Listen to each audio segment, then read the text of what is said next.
Muchísimas gracias por venir. Es un día especial porque normalmente los cafés ovnis se suelen celebrar el primer jueves de cada mes. Muchos de vosotros ya conocéis a Jorge Sánchez. Es amigo, es investigador, es muy conocido y creo que sobre todo un fuerte aplauso por estar aquí.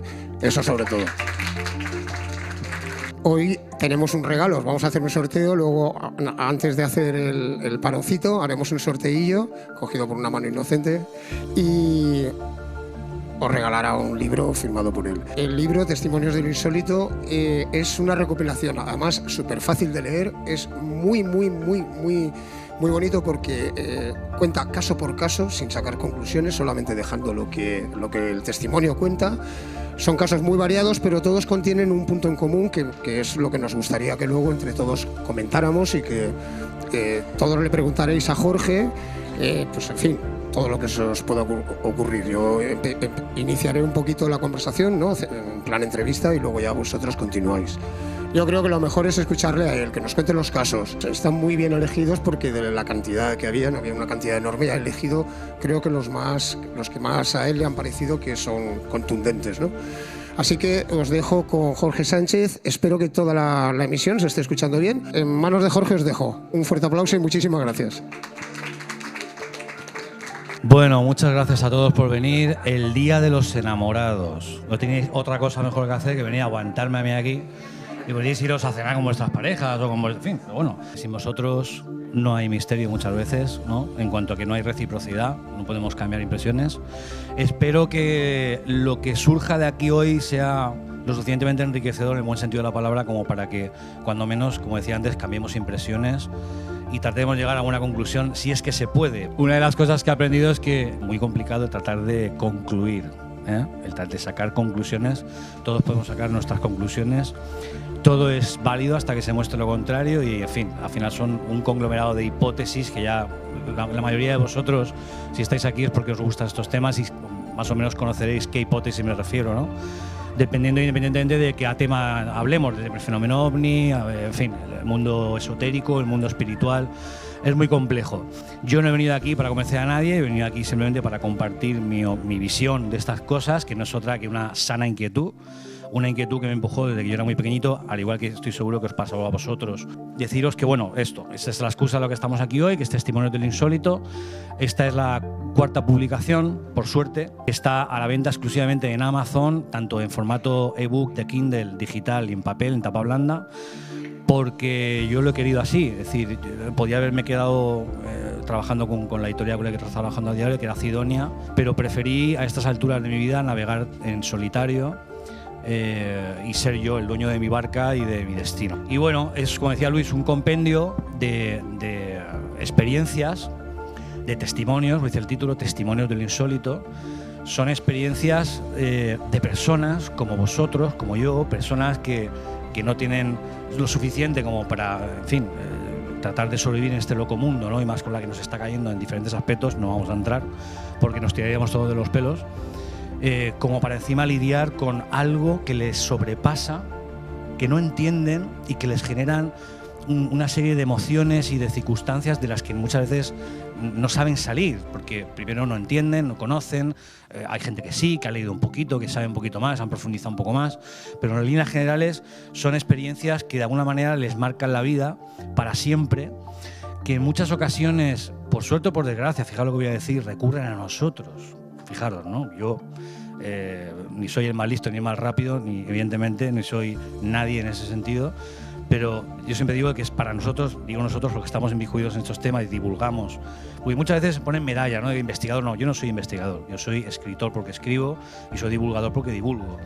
Soy investigador porque se investigan en el sentido de que recopilamos esos datos, esa información, acudimos cara a cara con el testigo, porque no es lo mismo contarlo que vivirlo, se pierde muchísimo, ¿no? No es lo mismo leer un artículo, ver un vídeo, un reportaje, o que nos cuenten, o leer un tipo de comentario en redes sociales o en internet, que tener a la persona cara a cara.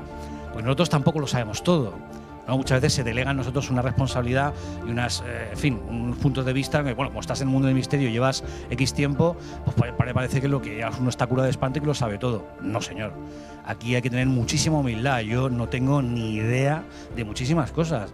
Y cuando yo acudo o cuando bien porque se me busca o bien porque las circunstancias, yo, por ejemplo, la mayoría de los casos que hay en el libro han llegado a mí o llegaron a mí en su momento de una manera muy causal, es decir, no fueron por casualidad. Yo creo que 70 años de misterio ya en España, yo creo que ha dado para mucho, y creo que ha llegado el punto en que podríamos empezar ya a pasar un poco página y avanzar, en el sentido de vamos a avanzar, vamos a aceptar que esto es una realidad, porque yo creo que hay motivo ya de sobra para hablar ya en otros términos. Creo que el debate del sí o el no está ya obsoleto, es una opinión que yo me puedo equivocar, pero creo que ya está pasado de rosca, y creo que lo interesante es comenzar a afrontar otros conceptos. Lo primero, agradecer de corazón a Marcelino Requejo y a José Antonio Caravaca, que han querido hacer, que hicieron, compartieron conmigo un prólogo cada uno para el libro, así como a Paloma Navarrete, Sol Blanco Soler y todo el equipo del Grupo EPTA, que también compartieron conmigo algunas de las fotografías que están en el libro. Decía Luis que había muchísimos más, y yo siempre digo, no son todos los que están ni están todos los que son, porque había, por suerte de nuevo, en estos 10 años que da para mucho, muchísimos más. Podemos especular, eso sí, y podemos ser objetivos todo lo que queráis, y podemos leer ciencia pura y dura, y podemos entrevistarnos y ser todo lo más críticos, incluso con nosotros mismos y con toda nuestra propia experiencia, pero la verdad es que no tenemos ni idea. Yo siempre digo que ahora mismo, mientras nosotros estamos aquí, hay alguien en algún lugar del mundo que está viviendo en este mismo instante una experiencia sobrecogedora, sobrenatural, que no tiene explicación, por lo menos una explicación desde el contexto cultural en el que nosotros nos manejamos. Decía alguien, a lo mejor es un ejemplo un poco idiota, pero decían aquello de, bueno, es que alguien nos visite del espacio exterior es imposible porque las distancias y las velocidades, vamos a ver. Eso es algo que evidentemente, vuelvo a repetir, de a priori ya se nos escapa, no tenemos ni idea, pero volvemos a hablar de nuestro contexto cultural. Es decir, nosotros ahora, en 2019, sabemos lo que sabemos, pero en el supuesto hipotético caso de que sean extraterrestres, que está por ver, y que vengan de Zeta Reticuli o de donde les dé la gana, que está también por ver, evidentemente manejan, que estaría por ver también, una tecnología que rebasa por completo todo lo que nosotros entendemos por el desarrollo científico, voy a deciros. Que no caigamos en esa trampa facilona de decir esto es imposible porque como yo no lo puedo hacer, no hay nadie que lo pueda hacer. Muchas veces este tipo de fenómenos son muchas veces no, la mayoría de las veces son muy escurridizos. Siempre se dice, bueno, es que esto si no se puede etiquetar, medir, fotografiar, sopesar en un laboratorio, no existe tampoco. Eso tampoco es cierto. Es decir, que no podamos reiterar en ese sentido no quiere decir que no existan. Y prueba de ello es que hay literatura de esto objetiva. Hablamos siempre, y me gustaría también recalcarlo, de un porcentaje muy reducido de casos, porque obviamente no es solo todo lo que reluce. Mi experiencia es lo que os digo. Yo, al mirar a los ojos de estas personas, de estas que están aquí en este libro, no he tenido otra opción que no solamente creerles, sino apoyarles y tratar, como os decía al principio, de intentar paliar de la manera mejor posible de ese tipo de carencias. Vamos a entrar un poquito en los casos. Yo recuerdo un caso muy curioso. Bueno, ahora cuando regrese Luis le pedimos unas imágenes para que veáis un poquito de boca. Una experiencia que yo recogía en mi ciudad natal, en Alicante, y un chico que estaba bastante trastocado, estaba bastante, en fin, conmovido por lo que había vivido cuando él era niño. Es decir, él tenía prácticamente mi edad, tenía unos 39, 41 años. Imaginaros, ¿no? Ya ha llovido mucho tiempo y todavía a día de hoy, que eso es otra constante que veréis en los casos que vamos a refrescar aquí esta noche, todavía les temblaba el pulso, todavía se emocionaban, todavía lloraban, rompían a llorar. Bueno, este chico me contaba, esa es la foto de Luis, la foto del reloj, sí. Este capítulo, bueno, aquí tenéis una fotografía, ahora entraremos en detalle por qué esa fotografía. Este capítulo lo titulé El reloj porque es un objeto que forma parte del protagonista de esta historia. Este chico me comentaba de cuando él tenía unos 7, 8 añitos de edad, más o menos. Él se encontraba en casa de sus padres, estaba jugando en la alfombra con sus cochecitos, con sus cosas. Y su madre y su abuela pues estaban en la cocina, pues haciendo la comida, estaban a sus cosas, charlando entre ellas. Y me comentaba que en un momento determinado él estaba a lo suyo y de repente entra en la habitación, entra en el salón comedor, un señor. Entra un señor bien vestido, chaqueta, corbata, en camisa, muy arreglado, muy acicalado. Este hombre entra, hace caso omiso de él, no le presta ninguna atención, ni siquiera le mira, no le dirige la palabra. Este hombre lo sortea y se dirige directamente a un reloj de estos de pared antiguos, recordáis, ¿no? Que tenían sus poleas, sus mecanismos que eran muy bonitos. Y este reloj llevaba estropeado muchísimo tiempo, ahora entraremos también en ese detalle. Este hombre abre la ventanita de las manecillas, pone el reloj en hora, troquetea unos mecanismos del reloj, lo pone en movimiento, cierra la ventanilla y con las mismas por donde ha venido sale de la habitación y desaparece. Acto seguido, la madre y la abuela salen al salón y le preguntan, se dan cuenta de que el reloj está funcionando y le preguntan al niño, ¿no? Dice, bueno, ¿qué pasa aquí? ¿Has tocado el reloj? No, mamá, yo no he tocado el reloj. Es que ha entrado un señor, lo ha puesto en hora, muy bien vestido, un hombre muy elegante y con las mismas se ha ido. Pero bueno, como un señor. Aquí no hay nadie, ¿cómo va a entrar un señor? Bueno, los niños sabéis que tienen mucha imaginación, pero bueno, hasta ese punto todo muy inquietante. Y hay un momento en que le dice, bueno, pero como un señor, ¿qué señor que ha entrado aquí? Y el niño, sin corto ni perezoso, se levanta, se dirige a la entrada del recibido de la casa, coge esa fotografía que estáis viendo ahí y le dice, mamá, este señor es que es el que ha entrado y ha puesto el reloj en hora. En ese mismo instante, la madre y la abuela rompen a llorar porque este señor que tenéis justo con chaqueta y corbata era el abuelo paterno de este niño, de José, podemos decir el nombre en este caso, que él no conocía, él nunca conoció. Este hombre había fallecido mucho tiempo antes de él haber nacido. De hecho, en el momento en el que su madre por fin quedaba embarazada y sabía que estaba en estado de encinta, la Guardia Civil entraba en el domicilio para hacerle saber a la mujer que su padre había fallecido. En ese mismo instante en el que este hombre fallece, el reloj se detuvo. Es curioso cómo este señor entra, un hombre que él ve como os estoy viendo a vosotros, un hombre de carne y hueso totalmente normal, os digo, muy arreglado, como él no solamente lo ignora, que también es curioso decir, bueno, si era su abuelo paterno, ¿por qué no dirigirse a él y decirle, hey, nietecito mío, ¿no? Decirle algo, no sé, interactuar con él? No, este hombre se dirige directamente al reloj, lo pone en hora y se marcha. Cada uno que saque sus conclusiones, ¿no? Puedo decir que este chico todavía demasiado de hoy lo contaba y rompía a llorar. Me decía él, digo, mira Jorge, esta es mi verdad. Un niño de 7 años que no está influenciado por literatura, ni por cine, ni por la gran pantalla, ni la pequeña, ni la mediana, ni ningún tipo, que no ha tenido noticias de este tipo de cosas en absoluto, que está jugando a lo suyo y que de repente ve a un señor de carne y hueso que entra, arregla el reloj y se marcha sin más, que él reconoce que ni siquiera en la fotografía él sabía que el señor de la fotografía era su abuelo. Él le muestra la fotografía como modo de, bueno, pues mira, este es el señor que tú me estás preguntando, pues este mismo señor es el que ha entrado, ¿no?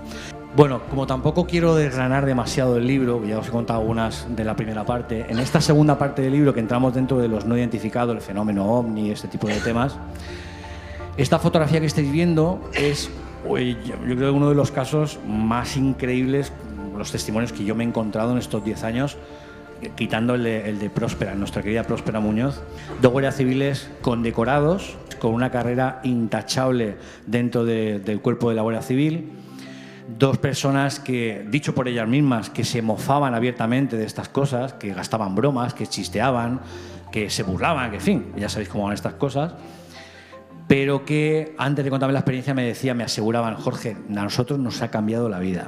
Nosotros, después de la experiencia que te vamos a contar, volvimos a nacer. Nunca jamás en nuestra vida, fijaros, volveremos a reírnos de este tipo de cosas. Vamos al grano.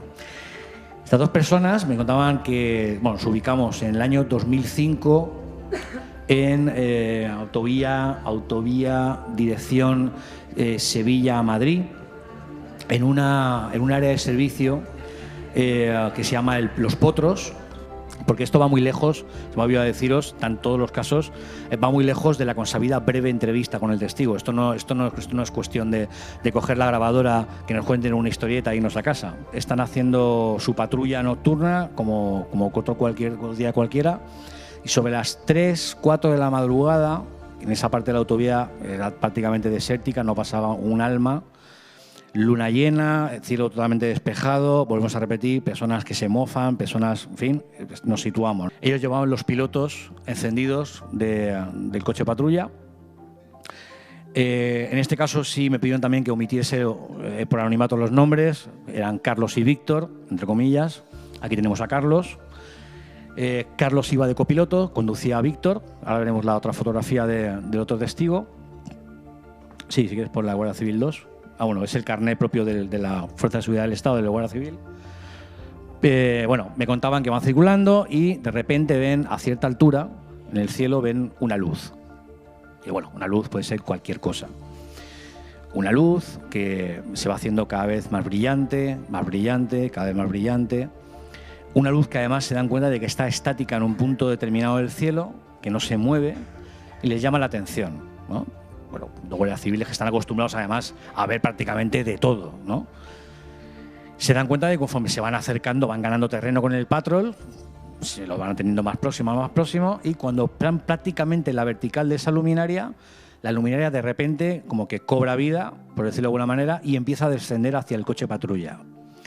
Hasta tal punto en que ellos lo que piensan es que se trata, bueno, no podían pensar otra cosa porque no creían, como decía, en absoluto en estas historias. Ellos pensaban que era un aterrizaje de emergencia o un helicóptero que se les caía encima, prácticamente se les caía encima. Bueno, imaginaros, si eso iba a tener lugar, se iba a montar la Marimorena, es decir, además ellos, su integridad física estaba en peligro. Bueno, hasta tal punto se les cae aquello encima que no tienen otra que pegar un volantazo y acaban en la cuneta de la autovía. Uno de ellos, Carlos, la fotografía que hemos visto, el primer testigo, que iba de copiloto, abre la puerta del coche patrulla, salta del coche, cae en la cuneta, se cubre la cabeza con los brazos porque, como os digo, sea lo que sea, aquello se les cae encima y es el final. Porque evidentemente si te cae encima un helicóptero o un avión, pues ya tienes que tener mucha suerte para que salgas indemne. Bueno, una gran luz y de repente un silencio sepulcral. ¿Y qué sucede? Que no se estrella nada. No solamente no se estrella nada, sino que cuando recobran un poco el sentido de lo que estaba pasando, miran hacia arriba y lo que ven encima del coche patrulla, a no más de unos 15 metros de altura, es decir, prácticamente encima del coche, un objeto en forma de disco, metálico, físico, contundentemente físico, ¿eh? No era algo etérico, algo que era... No, hablamos de un objeto de unos 40 metros de diámetro. 40 metros de diámetro son muchos metros, ¿eh? Prácticamente me comentaban, de nuevo con el pulso tembloroso y, en fin, en aquellas condiciones, aquello estaba estático, había un silencio increíble, un silencio que nunca habían escuchado. Eso es algo que se repite mucho dentro de este tipo de fenómenos, ¿no? Y que el objeto era tan grande que ocupaba prácticamente los 4 carriles de la autovía. Imaginaros, ¿no? Los dos en una dirección y 2 que vienen en otra dirección, más la mediana. Es decir, imaginaros, poneros en situación, ¿no? Repito, sin ánimo de ser reiterativo. 2 guardias civiles, se chotean de estas cosas, 3, 4 de la mañana, una noche rutinaria, y de repente se encuentran con esto, ¿no? ¿Qué sucede a continuación? Bueno, pues uno de ellos, el Víctor, el que está de conductor, sale del coche y me confesaba, fijaos qué curioso, me confesaba que me decía: Jorge, yo no sé decirte ahora mismo el por qué, pero en lugar de haber entrado en pánico, que hubiera sido lo que hubiéramos hecho todos, ¿no? Es decir, bueno, ¿esto qué es? ¿Un cacharro? ¿Esto qué es que tengo aquí? ¿Qué pasa?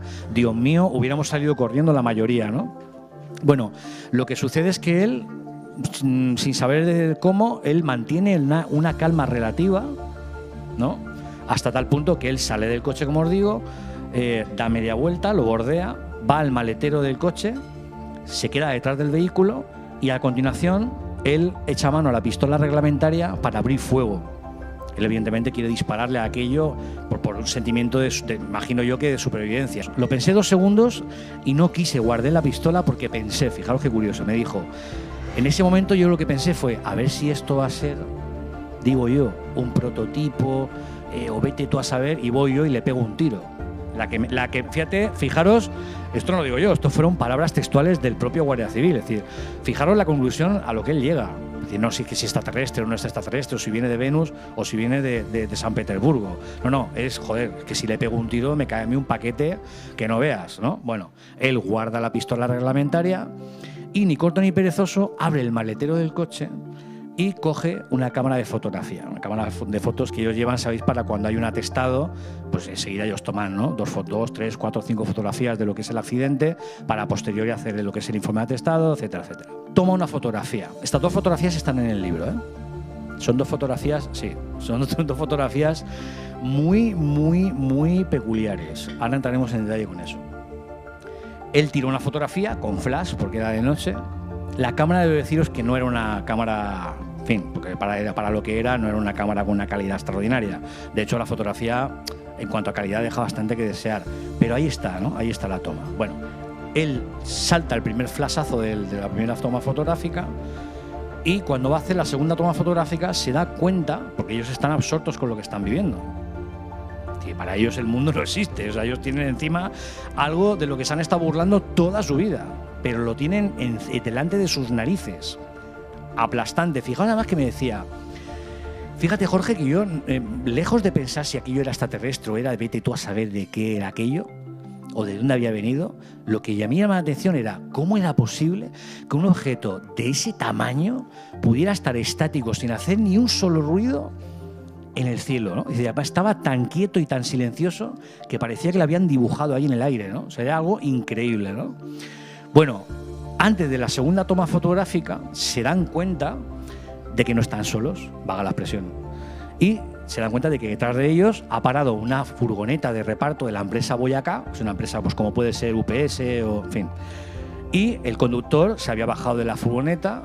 Estaba la furgoneta con la puerta abierta, el conductor estaba afuera, estaba embobado mirando aquello, se había orinado encima.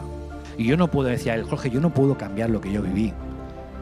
Me decía, ojalá yo no hubiera vivido eso. Yo no pedí eso. ¿Qué hacía eso allí? ¿Por qué nosotros? De nuevo, preguntas. ¿Por qué de esa forma, no? De alguna manera, ellos estuvieron convencidos de que, ¿por qué no?, de que los pilotos del propio coche que patrulla pudieron llamar la atención a esa cosa, sea lo que sea, y que esa cosa, sea lo que sea, se hubiera aproximado de esa manera a ellos para ver qué es lo que pasaba ahí, ¿no? Es decir, oye, ¿por qué no, no? No lo sabemos, no tenemos ni idea.